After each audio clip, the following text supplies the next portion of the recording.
블레셋이 이스라엘과 전쟁하기 위해서 모두 모인 상황이 되었습니다. 다윗도 가드왕 아기스와 함께 그 전쟁에 참전하기 위해서 모였습니다.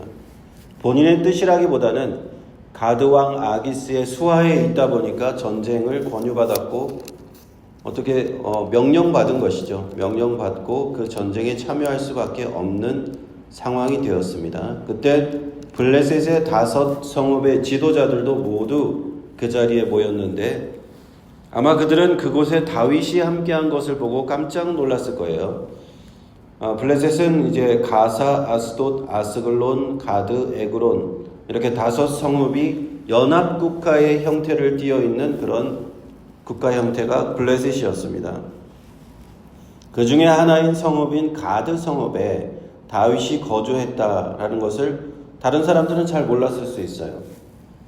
그때 다른 4 성읍에서 모인 블레셋의 방백들은 다윗이 그들과 함께 전쟁터에 나간다는 것을 보고 매우 놀랬고 화를 냅니다. 가드왕 아기스는 거기에 대한 변호를 해주죠. 자신과 다윗과 그의 신하들이 자신과 여러 날 함께 있었는데 나에게 망명해서 여러 날 함께 있었는데 내가 아직까지 그 허물을 보지 못했다. 이전에는 사울 왕의 신하였을지 모르지만 이제는 나의 순하에 충성한 나의 종이다 라고 나의 신하다 라고 다윗을 변호해 줍니다. 그러나 다른 4 성읍의 방백들은 다윗과 그의 무리들을 얼른 돌려보내라. 저들이 같이 전투에 참가할 수 없다. 화를 내면서 말을 하죠. 그 이유는 만일 다윗이 전투에 참가했다가 갑자기 전쟁터에서 사울 왕과 내통하여서 우리들을 칠 위험이 있다. 반역할 위험이 있다는 것이죠. 그래서 그런 상황이 발생할지도 모르는데 어떻게 다윗을 데리고 우리가 전쟁터에 나갈 수가 있느냐 하는 것입니다. 우리가 28장에 그 뒤 돌아보셨을 때 기억을 해보시면 다윗은 아기스 왕에게 상당히 모호한 답변을 했어요. 가드왕 아기스가 전쟁터에 같이 나가자고 했을 때 아기스 왕이 이렇게 대답했죠. 제가 어떻게 하실지 왕이 아실 것입니다. 라고만 대답을 합니다. 확실하게 이스라엘을 같이 치겠다는 말을 한 적이 없어요. 다윗의 마음속에는 어쩌면 전쟁터에 나가서 정말 그 마음이 확 돌변해서 이스라엘을 치러 나간 척 하다가 다시 블레셋을 서로 공격하는, 다시 돌아와서 반역해서 공격하려고 했을지도 모릅니다. 그 다른 블레셋 모든 사람들도 그 유명한 노래를 알고 있었어요. 그 당시에 가장 유명한 노래가 무엇이었습니까? 사울이 죽인 자는 천천히요 다윗은 만만이로다 하는 여인들의 춤추며 하는 노래를 잘 알고 있었어요. 이렇게 해서 블레셋 방백들은 다윗이 절대 갈 수 없다 이렇게 반대가 심해지자 가드왕 아기스가 다윗에게 이렇게 얘기를 하죠. 6절을 보시면 아기스가 다윗을 불러 그에게 이르되 여호와께서 사시거니와 내가 정직하여 내게 온 날부터 오늘까지 내게 악이 있음을 보지 못하였으니 나와 함께 군중에 출입하는 것이 나의 소견에는 좋으나 장관들이 너를 좋아하지 아니하니 라고 합니다. 아기스가 다윗에게 말할 때요 여호와의 이름으로 맹세하면서 말합니다. 참 블레셋 왕인 아기스가 어떻게 여호와 하나님을 두려워하게 되었을까 한번 생각을 해보면 다윗이 그곳에 가서 다윗의 선한 영향력이 다윗의 신앙이 하나님을 믿는 신앙이 그에게 영향을 주지 않았을까 추측을 해볼 수가 있습니다. 그리고 아기스는 다윗을 만난 그 첫날부터 지금까지 다윗에게 악이 있음을 보지 못하였다. 내가 보기에는 너는 우리와 전쟁터에 나가는데 충분히 자격이 있지만 다른 장관들이 좋아하지 않으니까 일단 물러나서 돌아가 있으라 라고 말을 합니다.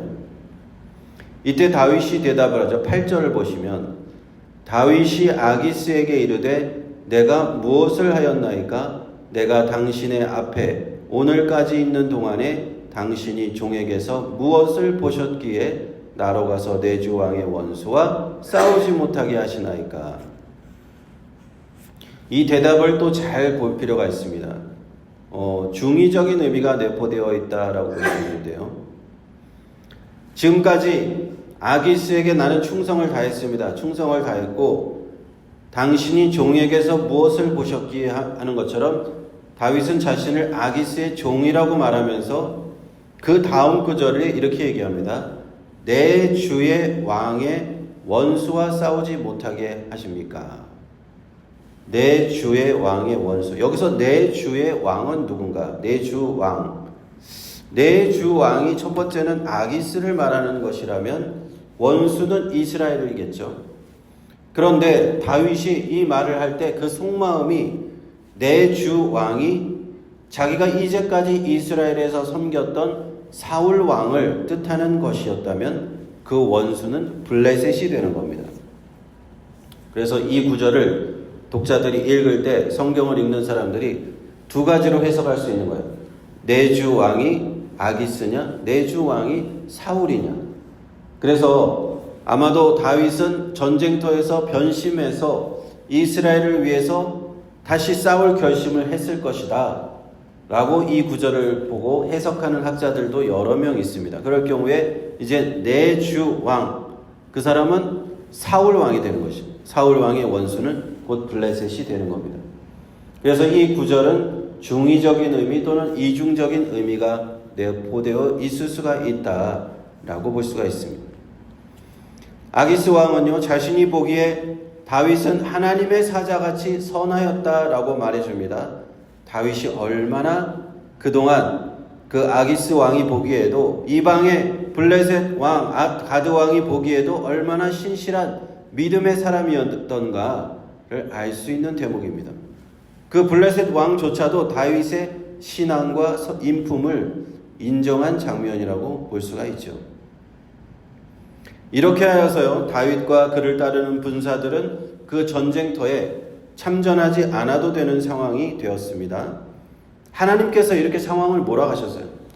블레셋 사람들의 입을 통해서, 그 방백들의 입을 통해서 다윗에 대한 불만이 나오도록 했고, 가드왕 아기스는 꼭 다윗이 같이 갔으면 좋겠다 했지만 어쩔 수 없이 다윗이 돌아가도록 그렇게 허락을 합니다. 이렇게 곧 벌어지게 될 블레셋과 이스라엘의 전쟁, 이 전쟁에 다윗이 참전하지 않게 되는 것은 두 가지 면에서 큰 의미가 있다라고 볼 수 있습니다. 첫째는 다윗이 혹시나 이스라엘의 적국의 군대, 그러니까 블레셋의 군대로 전쟁에 참여하는 그것 자체를 하나님이 막으셨다는 거예요. 아마도 다윗의 마음속에는 전쟁터에 나가면 내가 바로 배신을 해서 이스라엘을 위해서 싸우겠다라고 생각했을지도 몰라요. 그렇지만 이 참전 자체는 블레셋의 편에서 참전을 하는 것이다 하는 것이죠. 그렇기 때문에 나중에 훗날 다윗이 이스라엘의 왕이 오를 때 이것은 치명적인 오점이 될 수도 있을 것입니다. 큰 걸림돌이 될 수 있는 거예요. 이스라엘의 적군에 섰던 사람이 우리의 왕이 된다고? 이건 말도 안 된다 하는 많은 사람들의 반대를 받을 수도 있는 그런 일이 될 수도 있었다 하는 것이죠. 하나님께서는 사울의 뒤를 이어서 다윗을 이스라엘의 왕으로 세우실 것을 여러 번 확증해 주셨어요. 여러 번 기름 부으시고 사무엘을 입을 통해서, 선지자 사무엘을 통해서 여러 번 확증해 주셨는데, 다윗이 그렇게 이스라엘의 왕이 될 때까지 하나님께서는 그를 아주 섬세하게 지켜주신 것을 볼 수가 있습니다. 다윗의 생명도 지켜주시고, 그 아비가일의 말 속에서 우리 그런 말이 있었잖아요. 다윗을 생명싸개 안에서 다윗의 생명을 지켜주셨다 하는 말을 아비가일을 통해서 해주셨잖아요. 다윗의 그리고 명성에도 그 명성에도 오점이 생기지 않도록, 흠이 생기지 않도록 다윗을 왕이 될 때까지 보호해 주신 것을 알 수 있습니다. 이것이 첫 번째로 다윗에게 이 전쟁에 참여하지 않는 그런 의미가 되는 것이고, 두 번째는 이제 곧 벌어지게 될 이 블레셋과 이스라엘의 전쟁, 이 전쟁은 앞서 이 선지자 사무엘의 입을 통해서 나왔던 것처럼 하나님의 심판의 전쟁이에요. 이 전쟁을 통해서 하나님께서는 사울 왕과 그 일가를 심판하시기로 이미 정해 놓으셨어요. 이 전투는 이미 시작하기도 전에 블레셋이 이기고 이스라엘이 처참하게 패배하기로, 그리고 사울 왕과 그 아들들은 다 죽기로 결정되어 있는 거예요. 하나님이 그렇게 정해 주신 겁니다. 그렇게 사무엘 선지자를 통해서 예언이 되어 있는 전쟁이에요. 그런데 이 전쟁에 만약에 다윗과 그의 수하 600명의 수하가 참전을 한다? 그렇게 되면 어떻게 될까요? 다윗과 그 부하들이 같이 심판을 당할 수밖에 없는 거죠. 다윗과 군사들은 이스라엘 위해서 죽기까지 싸울 것인데 그렇게 되면 안 되는 것이죠. 어떻게 다윗이 어떠한 방식으로 전쟁을 하든, 블레셋 편에서든 이스라엘의 편에서든 어떤 편에서든 다윗이 이 전쟁에 참여해서는 안 되는 겁니다. 하나님의 심판이 내려질 그 전쟁이에요. 그래서 하나님께서 이것을 막으신 것입니다. 이처럼 하나님의 사람 다윗을 하나님께서는요, 불꽃 같은 눈동자로 지켜보고 계셨습니다. 그를 지켜주고 계셨어요. 그의 생명도 지켜주시고 그의 명예와 명성까지도 지켜주신 줄로 믿습니다. 우리가 친구 따라 강남 간다는 말이 있잖아요. 우리 인생이 내가 잘못 사귄 사람들 때문에 잘못된 길로 들어가는 경우가 꽤 많이 있습니다. 다윗이 가드왕 아기스의 수하에 들어갔잖아요. 그러다 보니까 그 사람을, 하나님의 사람이 아닌 이방 왕을 잘못 사귀었어요. 그래서 내 의지와 상관없이 전쟁터에 참여해야 돼. 그것도 내 민족을 치려는 그 전쟁터에 참여할 위기가 처해 있었다 하는 겁니다. 우리 인생들도 이러한 길에 빠질 수가 있어요. 내 의지와 뜻과 상관없이 잘못된 길에 내가 휩쓸려 갈 수도 있는 겁니다. 우리 청소년들이 왜 잘못된 길로 빠집니까? 왜 마약을 하고 왜 범죄에 들어갑니까? 대부분은 친구를 잘못 사귀었어요. 친구 애들이 다 그렇게 하니까 나도 그냥 휩쓸려 들어가는 거예요. 우리는 내 주변 사람들을 잘못 만나, 친구를 잘못 만나, 동료를 잘못 만나서 어쩔 수 없이 내가 그들과 함께 하다 보니까, 어울리다 보니까 나도 같이 죄악의 길, 불명예스러운 길로 들어서는 경우들이 많다 하는 겁니다.